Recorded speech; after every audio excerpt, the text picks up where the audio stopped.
안녕하세요. 뉴스포트 김승동 기자입니다. 안녕하세요. 한손사 채널을 운영하고 있는 손해사정사 한상훈입니다. 보험을 판매를 할 때 보험사가 알려주지 않았는데 보험금이 청구가 되니까 보험사는 설계사에게 너 왜 이거 설명 안 했어?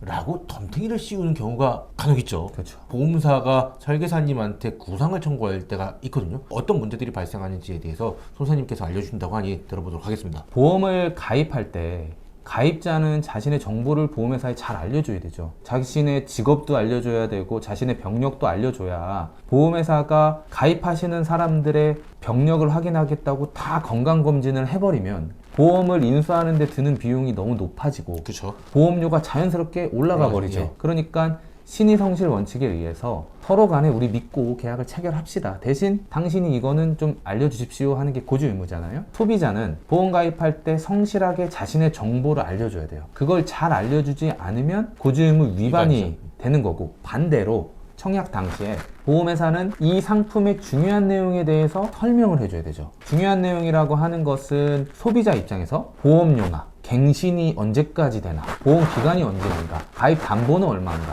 이런 것들이 굉장히 중요하죠. 이런 것들을 이행해야 되는데 이게 보험회사의 설명 의무예요. 그렇죠. 그러면 설명 의무를 이행하지 못했을 때는 네. 설명 의무 위반이 되는 거잖아요. 그렇죠. 그렇죠? 고지 의무 위반이 되면 보험회사가 계약을 해지할 수 있듯이 네. 보험회사가 설명 의무를 이행하지 못하면 소비자가 어떻게 할 수 있을까요? 소비자가 설명 의무 위반을 이유로 보험금을 계약을 취소해 버릴 수 있어요. 해지는 아니고 취소되면 이제 없었던 게 되는 거죠. 네. 근데 그 기간이 3개월이에요. 청약한 날로부터 3개월. 그 이내에만 취소할 수 있는 거예요. 너 이거 설명 안 해줬지? 이렇게 돼버리는 거죠. 품보 해지가 결국 그 의미. 그 의미 비슷한 거죠. 예. 그런데 지나갔을 때가 문제잖아요. 3개월 이상 잘 계약이 유지되고 있는데 소비자 입장에서 내가 설명을 못 들은 게 있어요. 그러면 이제 굉장히 황당한 상황이 생기는 그쵸. 거죠. 그런 문제가 일어나는 게 바로 갑상선 림프절 전이암이에요. 림프절 전이암. 전이암. 갑상선암이 아니라 네. 림프절 전이암. 갑상선암은 C73 코드가 부여가 되고요. 갑상선에서 그 주변 림프로 전이가 되면 림프 전이암이라고 해서 C77 코드가 돼요. 한국 표준질병 사인 분류 C77에서 C80에 해당되는 진단명은 원발암에 해당되는 암이 아니에요. 전이암에만 부여되는 건데 예. 이 목 부위는 C77이라고 해가지고 코드가 되는데 갑상선암은 일반암인가요, 기자님? 아니요. 소외감이죠. 네, 소외감. 림프 전이암은 소외감일까요? 일반합니다. 그렇죠. 이게 아이러니한 거죠. 갑상선암은 보험을 모르는 사람들도 소외감이라는 걸 알아요. 가입 담보 금액의 전액을 못 받는다는 건 누구나 알고 있어요. 왜냐? 갑상선암으로 인한 사망률이 현격히 낮기 때문에 그쵸. 보험회사가 이 치명적이지 않는 암이다 라고 해서 피부암과 갑상선암은 소외감, 유사암 분류를 해놨죠. 그러면 치명적이지 않아야 되는데 전이가 됐다라는 건 이미 치명적이다라는 얘기예요. 네. 그래서 이 전이암과 관련돼서는 일반암으로 보상하려고 네. 악성 신생물 분류표에 C77부터 C80을 일반암으로 넣어놨어요. 그러면서 보험회사가 원발 부위가 확인되는 경우에는 원발암 기준으로 분류하겠다라는 조항을 2011년 4월 달에 약관으로 넣어놨습니다. 예. 갑상선암에서 주변 림프로 전이되면 그 림프암은 보험 약관상 일반암이지만 네. 전이암은 원발 부위로 한다고 했으니까 갑상선이 원발이니까 네. 소외감이 돼버리는 거죠. 그렇죠. 증상은 일반 갑상선암 환자랑 다른데 보험금은 일반 갑상선암 환자랑 동일하게 받는 거죠. 이 약관에 명시가 돼 있습니다. 2011년도 4월 이후 약관들은 너무 명시가 돼 있기 때문에 보험회사가 전이가 된 림프암을 소외감으로 주는 게 잘못된 건가요? 아니 문제 없습니다. 문제 없어요. 약관상 전혀 문제가 없습니다. 그러면 이걸 설명했나요? 이건 문제가 다른 거죠.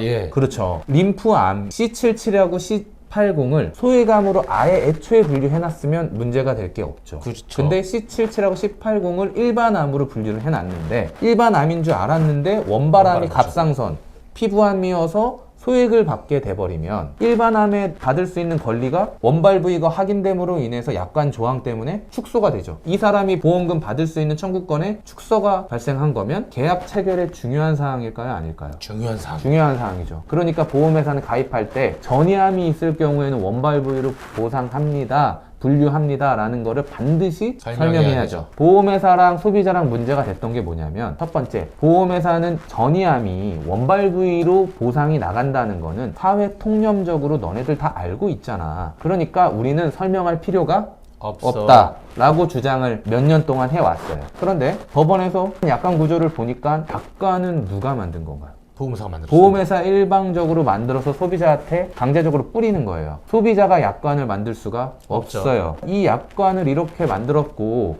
이 구조 자체를 이렇게 너네들이 형성했으면 소비자가 모를 확률이 너무 높으니까 소비자한테 알려줘야 된다. 그렇게 해서 알려주고 있어요. 그런데 보험회사 입장에서 그러면 계속 전이된 사람들한테 일반화 보험금을 주면 좋은데 어떻게 나오냐. 설명해야 될 중요한 사항이라는 거는 이제 보험회사도 알고 있습니다. 그러면 보험회사가 다음 어떻게 주장을 하느냐. 설명했다. 이렇게 주장을 하죠. 흔히 말하는 홈쇼핑 계약이나 TM 계약 같은 경우든 청약서가 존재하지가 않죠. 네. 고객이 상품 설명 듣는 과정이 다 녹취가 돼 있어요. 네. 그럼 보험회사가 전이암에 대한 게 녹취가 안 돼 있으면 설명했다라고 주장을 할 수가 없겠죠. 없죠. 예. 대면 계약은요. 지금 많은 소비자분들이 불이익을 받고 계신 게 대면 계약이거든요. 대면 계약을 했다는 거는 홈쇼핑이나 TM 계약보다 많은 보험료를 냈다는 거예요. 네. 설계사 얼굴을 직접 보고 청약서도 직접 작성하고 설계사한테 상품 설명도 직접 듣고 싶어서 대면해서 가입을 한 거예요. 이 설계사가 상품 설명의 중요한 내용들을 설명을 해줘야 되겠죠. 네. 대면 계약을 했으니 보험회사 입장에서는 설명했다라고 주장을 하려면 하겠죠. 예. 누구 괴롭히는 수밖에 없을까요? 설계사님 괴롭혀야죠. 설계사 괴롭힐 수밖에 없는 거예요. 설계사가 그때 당시에 기억이 안 날 수도 있고 하루에 몇 명씩을 만나는 게 설계사 일인데 그걸 어떻게 기억을 하고 있겠으며 정상적인 진술은 상품이 설계된 내용, 상품 설명서에 있는 내용대로 잘 설명해드렸습니다가 정답이에요. 아니면 잘 기억이 나지 않습니다 라는 게 정답이거든요.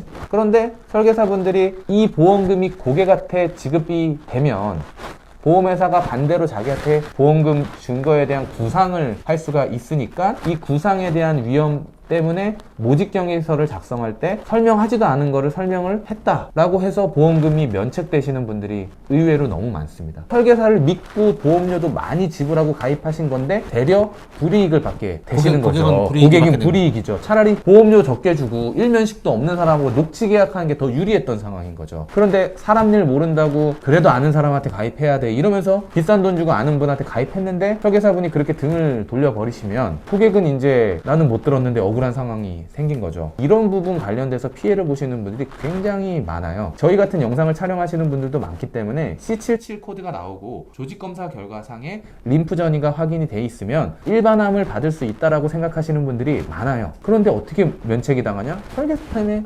면책을 받으시는 거죠. 이와 관련돼서 지금 요즘 분위기가 어떤가를 오늘 영상을 통해서 좀 말씀드리고 싶은데요. 금융감독원에서는 모집경에서 작성하신 것들을 웬만하면 잘 인정하지 않아요. 소비자 편이에요. 근데 문제는 뭐냐? 보험사가 따르지 않는다는 거죠. 진술만 확보되면 우리는 소송 불사야. 회사의 매뉴얼대로 행동하는 게 첫 번째가 좀 문제가 있는 거고, 두 번째로 그러면 지금 우리 법원에서는 어떻게 보고 있는가? 법원에서 모집경에서 작성하시고 설계사분께서 직접적으로 나와서 진술하시고 하신 내용이 있는데 두 사례가 있어요. 한 사례는 설계를 정말 오래 하신 분이 나와서 내가 그 진술서를 봐도 설명했어요. 그분이 어떻게 법원에 나와서 진술을 하셨냐면 내가 이 업계에 30년 이상 근무했다. 네. 근데 이 갑상선이 옛날엔 일반암이었다. 네. 근데 소외감으로 되더라. 그래서 그거 한 차례 바뀔 때 고객들이 나한테 너무 컴플레인을 많이 하더라. 그러니까 이거 약관 조항에 전이암 규정이 들어갈 때는 이거 문제가 되겠다 싶어가지고 상품 설명서에는 없지만 암보험 가입하는 사람들한테는 다 얘기를 했다. 그래서 나는 이 사람한테 진술 명확하게 했다 라고 해서 받아들여진 경우가 있고요. 모집경위서를 통해서 했을 때 요번에 2심 판결문에 의하면 모집경위서 작성한 거 보험회사에서 강압적으로 시킨 걸 수도 있고 설계사가 구상에 대한 두려움 때문에 그렇게 쓴 걸 수도 있기 때문에 이걸 신뢰하기는 어렵다. 라는 아주 반가운 판결이 나왔죠. 이 판결문을 토대로 모집경위서가 그렇게 나와도 보험금을 지급하는 회사가 몇 군데씩 늘어나고 있는 실정이에요. 예전에는 그랬습니다. C77 코드를 받고 조직검사에서 주변 림프 전이가 확인이 되면 설계사분한테 청구하기 전에 먼저 전화해서 증거라도 확보해놔라. 나한테 이거 설명 안 해줬잖아요. 이렇게라도 나중에 설계사분이 말 바꿀 수 있으니까 이거 상품 설명서대로 했지 이거 전이되는 거는 저 설명 못 들었는데요 라고 해서 전화 녹취라도 하던가 뭐 문자나 카톡 내용으로 남겨놓고 시작을 합시다라고 했는데 지금은 보상 환경이 많이 바뀌고 있기 때문에 굳이 그렇게 되면 설계사분도 기분이 언짢고 그쵸, 예. 서로가 언짢잖아요. 지금은 청구는 하셔라. 설계사님께서 혹시라도 그렇게 나가면 소송도 불사해서 대응을 할 정도로 법원이나 금융감독원에서 소비자분들 우호적으로 지금 결정이 나고 있기 때문에 아셔야 된다. 그래서 예전에 C77 코드 받고 청구했는데 모집인께서 모집경위서를 그렇게 보험사 이론 쪽으로 써서 면책되신 분들이 있다. 이거 다시 싸워야 된다. 너무 오랜 기간 싸웠기 때문에 싸울 수 있는 기간은 없는 건가요? 싸울 수 있는 기간 3년이죠. 보험 청구 건 소멸시효 해서 소멸시효 경과되기 전에 계신 분들은 이제 이렇게 조금 싸우셔가지고 자기 권리를 좀 다시 찾았으면 좋겠다라는 말씀을 드리고 싶어요. 인재 갑상선암 진단 받으시는 분들도 있을 거 아니에요. 첫 번째 조건이 갑상선암 진단을 받고 조직검사에서 림프절 전이가 있어야 되고, 두 번째로 의사 선생님께서 C73과 더불어 C77 코드도 해줘야 되고, 네. 세 번째로 자신의 상품 설명서에 전이암에 대한 규정이 없어야 되고, 설계사가 그렇게 설명했다라는 경위서도 없어야 보험금이 쫙 지급이 됐거든요. 네. 근데 이 마지막 부분은 이제 좀 다툴 여지가 야, 생겼다. 궁금한 네. 게 있는데요. 만약에 설계사가 네. 모집경위서를 보험사 유리하게 안 쓰고 네. 정말 난 설명한 게 없다라고 하면은 그 설계사분들은 정말 구상을 받나요? 그렇지 않습니다. 인터넷이나 신문기사 조금만 봐도 구상에 대한 압박을 엄청나게 해요. 보험사가 설계사한테요? 설계사분들한테요. 근데 그게 정말 그 설계사분들 통해서 지출됐던 보험금 일부를 보전받겠다라는 것은 아니고요. 우리가 싸울 수 있게 칼자루를 지어줘 라는 정도의 압박인 거지 실제로 구상까지 가는 경우는 없어요. 근데 구상이 안 간다고 하기는 좀 그런 게 뭐냐면, 설계사분은 아무나 상품을 판매하지 않죠. 그렇죠. 상품을 판매하려면 뭘 봐야 돼요? 시험을 봐야 돼요. 예, 그래서 예. 통과를 해서 일정한 자격이 주어져야 생명보험 판매하든 손해보험 판매를 하든 이렇게 판매를 하는 거죠. 그런 사람들을 전문계약자라고 해요. 전문계약자 분들은 그 내용을 알죠. 알면 상품 설명서에 없는 거라도 소비자한테 말해야 되는 게 맞죠. 그러니까 설명 의무. 설명 의무가 인정이 되죠. 만약에 1억 원의 보험금이 나갔다 그럼 그 1억 원에 대해서 전액을 부상할 수는 없지만. 없겠지만, 왜냐면 설계사에 대한 관리 책임 부실도 보험회사가 갖고 있기 때문에, 그리고 애초에 상품 설명서에 넣었으면 그럴 일이 없기 때문에 보험회사 과실은 맞지만 그래도 일부 정도 부상을 하는 경우도 있다. 너무 악의적인 경우에, 너무 고객 편을 들어서 고객 보험금을 받게 해주려고 너무 악의적으로 막 이렇게 쓰시면, 갑의 위치에 있는 보험사가 설계사분한테 약간 갑질을 하는 괘씸죄가 적용되는 그렇죠. 그런 그렇게 되는 거겠군요. 거죠. 그렇게 되면 전액 구상이 안 될 거라는 걸 알면서도 이제 본보기인 거죠. 설계사님들께서도 한번 모집경위서를 썼어요. 근데 구상이 안 들어와. 잘 됐네? 그래서 이제 주변 분들한테 내가 이거 잘 써줄 테니까 청구해서 보험금 받아. 이렇게 해서 점점 그 데이터가 쌓여버리면, 아니면 그 지점에서 계속 그런 모집경위서가 올라오면 잘 기억이 나지 않습니다. 저는 상품 설명서대로 설명했습니다라고 해서 진술을 하시면 모르겠는데, 그게 이제 베스트한. 그게 베스트안인데 그게 맞잖아요. 사실 그렇게 해야 되는 게 맞고, 근데 이거 아니요 저는 고객한테 설명 안 했습니다, 고객이 돈을 받기 원합니다, 뭐 이런 식의 뉘앙스로 가버리면 그거는 조금 문제가 있을 수 있다. 그러니까 설계사님도 설계사님대로 보호하셔야 되고 고객도 자신의 권리를 찾아야 되는 거기 때문에 절대로 한쪽으로 치우쳐서도 안 되고, 모집인이 그렇게 보험사 이로운 모집경위서를 쓰셨다고 해도 포기해서도 안 되는 거고. 또 궁금한 게 있는데요. 네. 말씀 듣다 보니까 지난 2011년 4월에 네. 원발암하고 전이암 네. 관련해서 이제 네. 전이암이더라도 원발암 기준으로 보험금을 지급한다라는 내용이 약관에 들어가 있다고 말씀을 주셨는데, 2011년 4월 이 네. 조항이 없을 경우에는 네. 다툼 없이 그냥 전이암도 네. 보험금을 지급하는 건가요? 있을 것 있죠. 같다라서. 그렇죠. 있죠. 100% 있죠. 그 약관 조항이 들어갔다라는 거는 보험회사가 문제가 있다라고 하니까 넣은 거죠. 그렇죠. 갑상선 림프절 전이암에 대해서 구분을 할 때 들어가 있는 것과 안 들어가 있는 걸 먼저 구분하죠. 약관 조항에 없으면 일반암이잖아요. 그렇죠. 그러니까 돈 줘야 음. 되는 거고, 저는 둘 다 줘야 된다 생각해요. 소외감 갑상선암도 주고 네. 림프암도 주고. 예. 그래서 일반암 소외감 둘 다 받아야 된다 생각하는데, 어떤 회사에 충성 고객이 있다라고 하면 암보험을 하나만 들진 않죠 요즘에. 그렇죠. 여러 개 들죠. 거기에 생애 사이클에 맞춰서 하나, 두 개, 세 개씩 이렇게 쌓아 올라가면 2011년도 기준으로 이전에 가입된 것도 있고 이후에 가입된 것도 있잖아요. 보상의 폐해라고 좀 하죠. 이거는 림프절 전이가 있으니까 일반암으로 주고 이거는 소외감으로 주면 약관대로 한 거 맞잖아요. 네. 근데 갑상선암, 림프절 전이랑 갑상선암 이퀄 소외감 해서 약관 조항이 없음에도 불구하고 그냥 소외감으로 지급됐던 사례들이 과거에는 너무 많았어요. 지금에는 림프암 갖고 고객들이 엄청나게 싸우니까 이거 그렇게 줬다가는 이제 약관에 걸리니까. 있는 것조차 주장을 못하게 돼버리는 거니까 그렇게는 안 하고 있고요. 요즘에는 그나마도 그거는 준다. 과거에는 갑상선 그러면 보상과 직원들이 소외감, 그러니까 약관도 안 보고 그냥 소외감으로 그냥 다 지급을 해버렸던 거죠. 그래서 지금 기자님께서 생각하는 그런 것들은 몇 년 전에 일어났던 일들이에요, 이미. 그런데 지금 보상 환경에서는 요즘 소비자분들이 똑똑해지셨기 때문에 그렇게 했다가 난리 나는 거죠. 네, 그래서 지금은 그렇게 일어나고 있지는 않다. 갑상선암은 네. 소외감인데 전이암은 일반암이잖아요. 네, 네. 근데 2011년 4월 약관에 들어가기 전에는 둘 다 받아야 된다고 말씀을 주셨는데 네, 네. 근데 실제로는 그렇진 않나 봐요. 아니죠.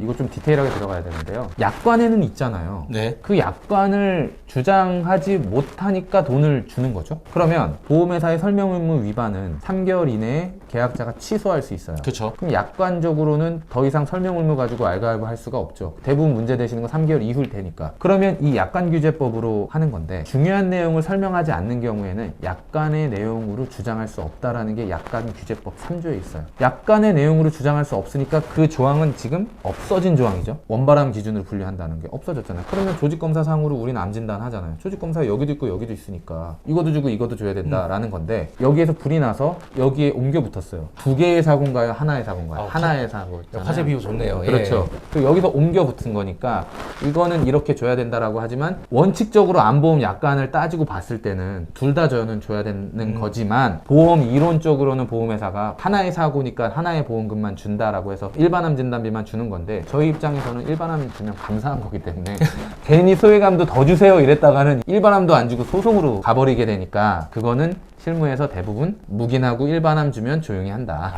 네, 그렇게 한다. 사실 소외감 보험금을 받아도 소송 비용조차 나오지 않으니 절반의 성공이죠. 어떻게 보면 그거 받으신 거면. 근데 괜히 그거 소외감까지 받겠다고 하시면 그건 진짜 감정 싸움이 나거든요. 보상과 직원하고. 왜냐하면 보상과 직원 머릿속에는 안 줘야 될 거 줬다고 생각을 하고 있거든요. 소외감 줘야 되는데 일반은 이미 줬어. 줬으니까. 근데 이 소외감까지 이거 남아있는 것까지 달라는 거야? 이제 그렇게 되면 그 사람도 씩씩거리면서 이거 그냥 법무팀 넘기죠. 이제 이렇게 되는 거예요. 꼭 소송은 감정으로 이루어진다. 그러니까 갑상선 림프절 전이는 갑상선암하고 림프암하고 둘 다 받지 마시고 일반암으로 받고 일반암으로 받으신 게 이기신 거니까 그렇게 조금 하시고 자신의 상품을 먼저 11년도 계약인지 아닌지를 보셔서 보험회사가 11년도 이전 계약인데 분쟁의 소지를 삼으려고 하시면 강력하게 대응을 하셔야 되는 게 맞고 그 이유 상황이면 설명했는지 안 했는지를 반드시 입증하셔야 되고 설계사의 모집경위서로 면책이 되셨다라고 해도 포기하지 마시고 새로운 판례들이 계속 업데이트되고 있으니 소비자 우호적으로 법원은 완전히 잡혔어요. 그러니까 포기하지 마셔라. 끝까지 싸워보시면 좋은 결과가 있을 것이다. 이런 얘기를 드리고 싶네요. 전문가인 손사님 모시고 말씀을 들어봤는데 중요한 게 두 가지라고 생각되거든요. 설계사님들 보험사에 구상 나오는 거 두려워하지 말고 상품 설명서대로 설명했다라고 간략하게 적어주시면 된다. 그게 완벽한 거다. 정확하게 기억은 나지 않지만 보험회사에서 교육된 대로 상품 설명서에 이 상품을 어떻게 판매해달라고 오잖아요. 그 지침대로 상세하게 설명을 했다. 그렇지만 그때 당시에 어떤 설명을 했고 무슨 옷을 입고 있었으며 어디 장소에서 했어 그거는 말이 안 되잖아요. 2, 3년 정도는 모를까 훨씬 지나신 분들이 있고 그렇게 조금 생각을 하시면 될 것 같고 혹시라도 설계하시는 분들께서 설계직을 안 하고 계신데 막 그런 모집경위서를 써달라고 할 수도 있잖아요. 자기가 그쵸. 일을 하고 있는데 이 사람이 설명 의무 위반으로 청구가 들어오면 보험회사는 걸고 넘어질 수 있는 게 해당 설계 판매를 했던 설계사님이니까. 근데 소송이 아니고서야 그걸 하실 의무는 없으니까 자기가 그 직을 안 하고 계시면 쓰지 마라. 지극히 개인적인 의견이고 이게 어떻게 법적으로 문제되실지는 모르겠지만 적어도 소비자 입장에서 한번 생각을 하시면 설명 안 한 걸 했다고 하기에는 사실 너무 그건 양심의 문제라고 저는 생각을 하기 때문에 상식선에서 일이 진행이 돼야 된다라고 생각을 저는 합니다. 그리고 또 하나 말씀 주셨던 게 특히 갑상선암에서 전이 됐을 경우 일반암 보험금을 받을 수 있다 라고 말씀을 주셨습니다. 그렇죠. 만약 소외감 보험금을 받으셨다면 다투셔야 된다 라고 요약할 수 있을 것 같습니다. 오늘 말씀 감사합니다. 네.